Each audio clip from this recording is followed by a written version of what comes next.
国内啊这几天正在过国庆节，但是海天味业日子不太好过。为什么呢？因为有消费者发现，有好事者发现，这海天味业生产的酱油啊，出口到日本的跟在国内卖的配料表不一样。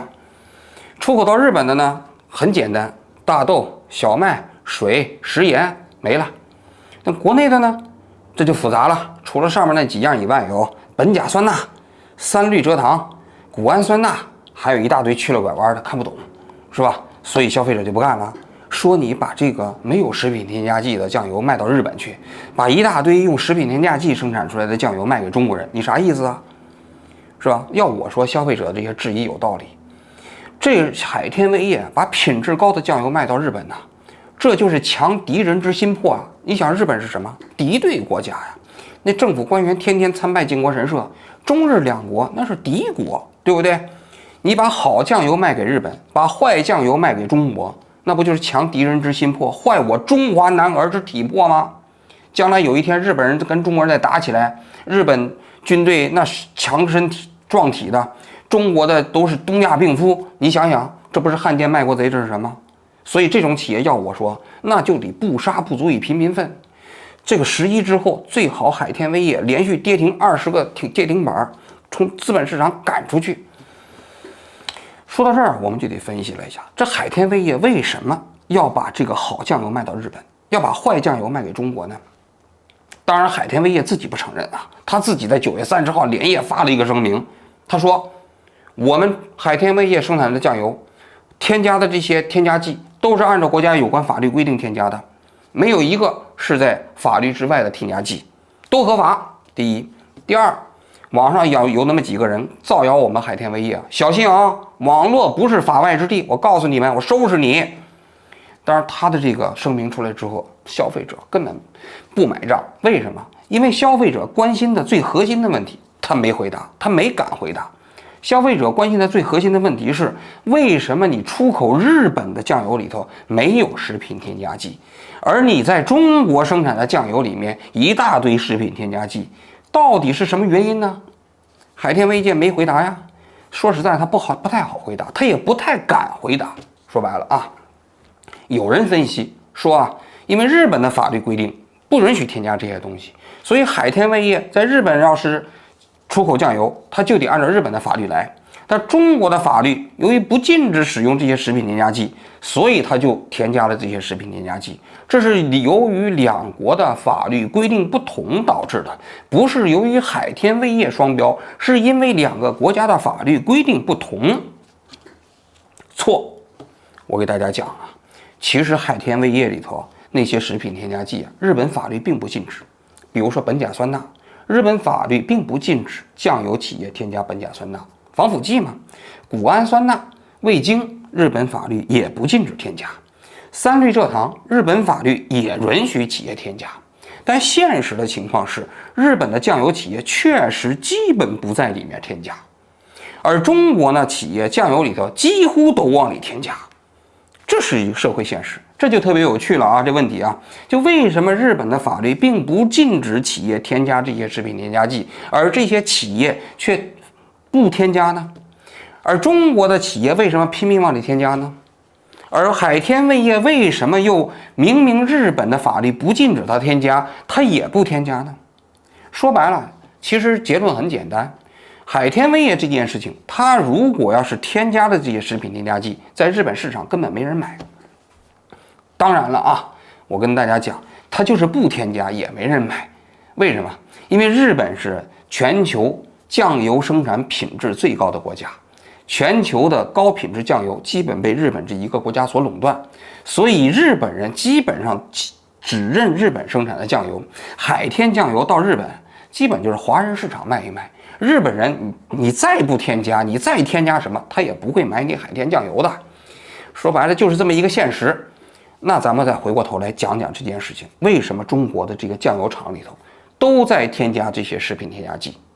这其实说来话有点长。这酱油啊是中国人发明的，我们好像在宋代的时候就有酱油了。其实日本、韩国生产的酱油工艺都是从中国传过去的。但中国的酱油工艺啊，在建国之后经历过几次大的改造，形成了今天独特的局面。什么大的改造？刚建国的时候，生产酱油一般要用大豆发酵，发酵完之后，然后酿造出来的那个酱油，这是中国传统的古法酿造酱油，都是这样的。日本和韩国今天还在坚持这个酿造方法，但是建国的时候，由于缺少粮食嘛，那么酿造酱油需要小麦，还有这个所谓的大豆，那么这个时候呢怎么办呢？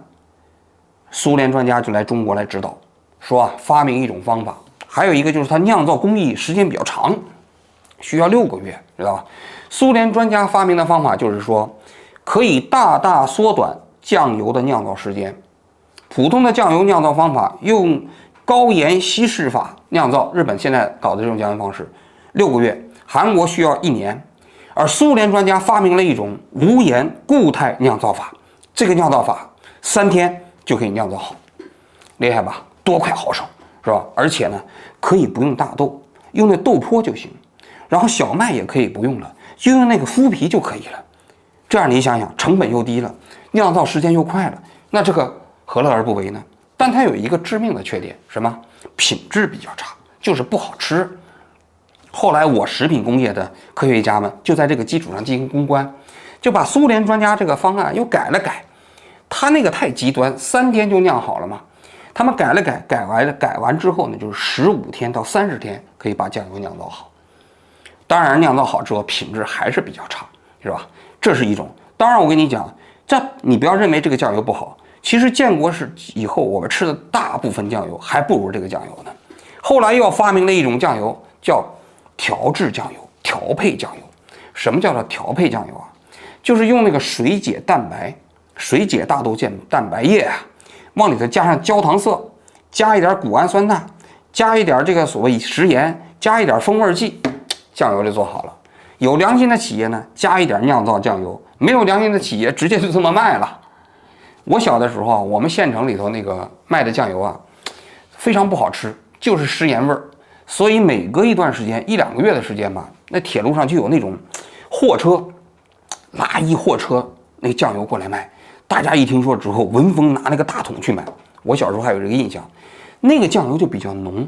我现在想起来，我们县城里卖那个酱油应该就是调配酱油，其实就是水解蛋白液加了点焦糖色，加了点盐。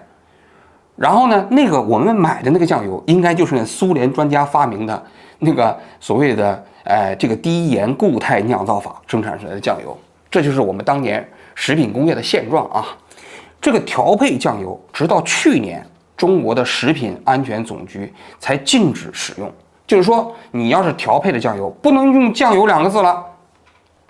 这个调配酱油啊，说白了啊，其实不仅仅是它不好吃，它还有健康风险。为什么呢？因为这个水解蛋白液啊，它生产过程中，它就是用那个豆粕啊，加上水，高温往里头加盐酸，然后最后把那个蛋白质氨基酸稀释出来。这盐酸在这个过程中间就容易生产一种致癌物，跟这个大豆蛋白之间啊，生产过程中间，所以这个配制酱油不但不好吃，而且有健康风险，是吧？这是中国的社会现实。我们在建国以后啊，70年来，过去的70年以来，我们相当长一段时期内，中国生产的主流酱油就是调配酱油。后来逐渐改成了发酵酱油，也就是改成了苏联专家指导下发明的这种所谓的低盐固态酿造法生产出来的酱油。我们国内现在的主流的酱油生产工艺现在还是这样的，平均发酵时间就是15天到1个月。那你与之相对比的日本和韩国，他们的这个酱油生产，日本的酱油它仍然遵循着我们中国的古法酱油的方法，平均发酵时间是6个月。而且还有一种非常重要的因素，就是它的这个曲菌的菌种，它是开放，把大豆发酵完了，在这个开放的环境进行晾晒，然后让自然环境中的那菌种啊，跟那曲中结合，所以形成出来那个酱油的风味它特别丰富，很好吃。但中国的酱油呢，最后也是上海有一个食品研究所科技攻关搞出来的单一菌种，也是非常迅速啊，可以把酱油酿造出来。但是它也有个缺点，就是品质低，不好吃。大家你可以想象一下，不好吃怎么办？不好吃嘛，就往里头加东西，是吧？这个蛋白质氨基酸含量低，加一点谷氨酸钠，是不是？这个鲜味不足，加一点鲜味剂，哎，甜味不足，加一点3氯蔗糖 ，OK 了，酱油就好吃了。酱油好吃了之后，反正价格又便宜，所以中国的酱油基本上就是这么一个状态，劣质、味鲜、高产，这就是中国的酱油市场，是吧？而日本呢，基本上和韩国坚持中国古法酿造的方法，形成了垄断现在全球高端酱油酿制的这样一个格局。说到这儿啊，其实我们也要讲一讲这个食品添加剂啊。这食品添加剂啊，是现代食品工业的灵魂，你知道吧？这个没有食品添加剂，也就没有现代食品工业。你像我们小的时候啊，其实这个蒸馒头当时没有食品添加剂，没有酵母嘛，那个时候蒸馒头挺复杂的，都要专门留一块老肥。我母亲蒸馒头，我现在还有印象。那老肥呢，他下一次蒸馒头的时候拿一块把它和在一起发酵醒制一段时间，然后由于那个里头是酸的之后，他就往里头放一点碱面来中和这个馒头的味道。这个呢，其实啊是个技术活，天热天冷，冬天夏天放的这个碱量不一样。如果你放不好，碱大了，馒头就黄了，不好吃；碱小了，馒头是酸的，也不好吃。但是后来发明了酵母，这就很简单了，蒸馒头不需要那样的一个发酵过程了，直接就可以蒸出来非常好的馒头。这个所谓的现代食品工业啊，这个食品添加剂确实是造福人类。但是呢，食品添加剂在这个发展过程中间，它也有一些问题。它并不是说越多越好，越放随便放都好，并不是这样的。你比如说味精，大家都知道，味精是日本人发明的，最早是从海带提取物中发明的。但是今天的日本企业确实在一般的食品加工过程中间，它较少使用味精了。欧盟其实还制定了标准，它要求一个成年男性以60公斤体重为例，一天的谷氨酸钠，其实你的摄取值不要超过1.8克，是吧？他也认为这个东西你多了也有健康风险。还有你比如说这个苯甲酸钠，这苯甲酸钠是第一代的食品防腐剂。这个啊，说白了，日本虽然不禁止使用，但日本今天已经不生产苯甲酸钠了。但是你看，海天味业里头还在用苯甲酸钠。说实在的，我看到这个数值的时候，这个配料表的时候，我觉得海天味业怎么说呢，有点不地道。为什么？你用3梨酸钾代替苯甲酸钠，其实防腐效果好，安全程度要高得多。而且3梨酸钾跟苯甲酸钠比起来，成本只增加那么一丢丢。但是这一丢丢它不愿意增加，所以我对这种企业挺鄙视的，你知道。所以虽然说这个食品添加剂啊是现代食品业的灵魂，但确实存在着食品添加剂的滥用问题。我个人觉得啊，尤其是中国这样的国家，现代食品添加剂的滥用确实是很普遍。举个例子啊，你比如说我们的牛奶中间，食品添加往里头，全世界最美味的牛奶，应该说就在中国。你离开中国以后，你去其他国家喝牛奶，没有中国那么香的。为什么？因为中国的牛奶里面添加了太多的食品添加剂。首先是蔗糖，加了蔗糖，牛奶显得甜嘛，再加上就加入一些比如说增香剂、香料，就使得这个牛奶特别香。但是牛奶的本味其实不这样，它最后把中国人的口感搞坏了。所以我觉得，就是中国现在食品添加剂的滥用问题，确实是客观存在的。那么包括酱油里也是一样的，由于中国的酱油品质比较差嘛，于是他就往里添加乱七八糟的东西。这个味儿不鲜就加味精嘛，对不对？甜度不够加3氯这个蔗糖嘛，然后香味儿不够就开始加这种各种乱七八糟的这个香味剂嘛，提鲜剂嘛。最终形成了就中国现在这样的一个酱油产业的特点，就是劣质、味鲜、高产嘛。所以跟日本和韩国的酱油产业就形成了一个鲜明的对比。那么我们其实说到这儿的时候，可能会有一个问题值得大家思考，就为什么中国和日本形成了这么截然不同的两种市场取向？就同样是酱油啊，在日本虽然说法律不禁止，但所有的企业几乎都不用食品添加剂，然后固守自己传统的酿造方式，提高自己的酱油品质。而中国呢，每一个企业都在拼命的添加食品添加剂，降低自己的成本，生产出来劣质的这样的食品添加剂很多的酱油，来满足消费者的那种怎么说呢，低级的需求呢？为什么会这样？我觉得这个问题是最值得思考的。我个人觉得3个方面的原因。第一个方面，政府。首先是政府你倡导什么？日本政府定期就会倡导，比如说减少食盐的使用量，说倡导酱油企业生产减盐酱油。那么减盐其实就包括谷氨酸钠，因为你谷氨酸钠其实里头就有钠盐呐，所以这些企业都通过自己酿造过程中间尽量使自己的风味提高，而不是通过这种食品添加剂。所以政府在这方面的倡导非常重要。而中国呢，政府其实在食品添加剂的使用过程中间没有什么太多的倡导，基本就是告诉老百姓食品添加剂都是安全的，也没什么阈值，随便加没关系，是不是这样的？我个人觉得不是这样的。其实食品添加剂添多了，其实对消费者身体也有危害，并不是完全没有危害，这是第一点。第二点，企业的行业伦理。其实食品行业跟其他行业有非常大的区别，就在于这个行业啊，说白了是个良心产业，你必须得有所谓的行业伦理。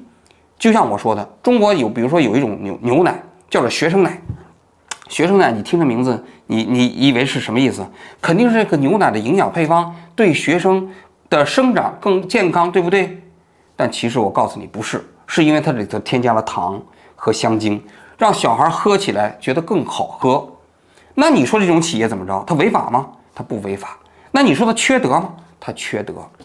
还你比如说，它大量的食品添加剂其实是利用人们对食品行业的一些误解，它生产了很多这样的产品。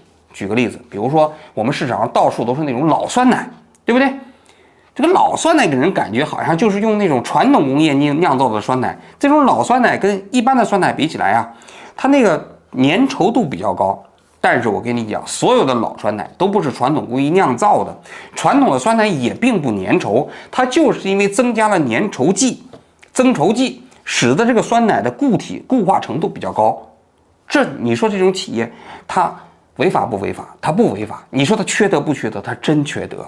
还有你比如说把那牛肉碎牛肉凑在一起，用卡拉胶一搞成了这个牛排，对不对？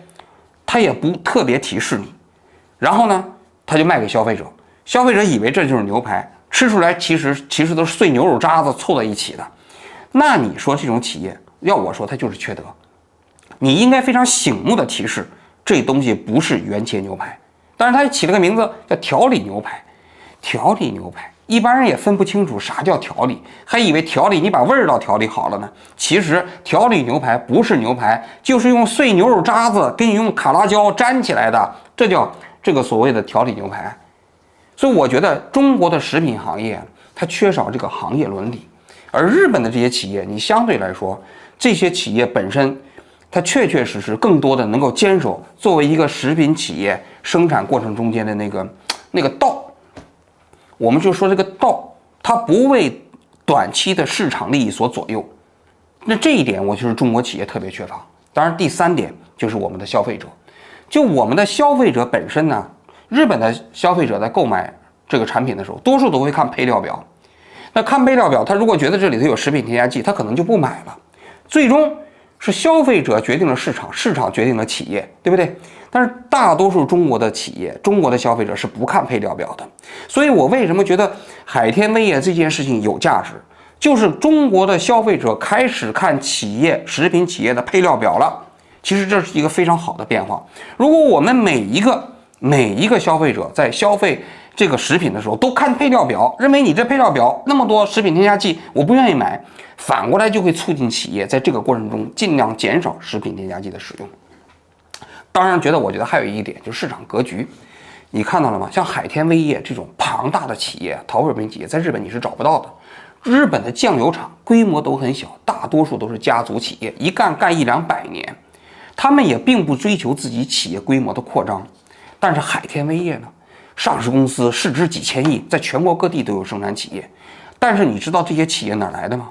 他们都是买来的。到一个地方，因为每个地方都有酱料厂嘛、酱菜厂嘛，他把这些企业买下来之后，啪贴上一个海天味业的标识，就开始卖了。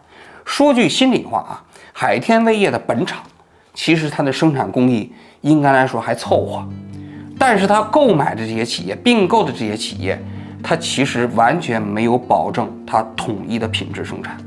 所以最终就形成了一个什么格局呢？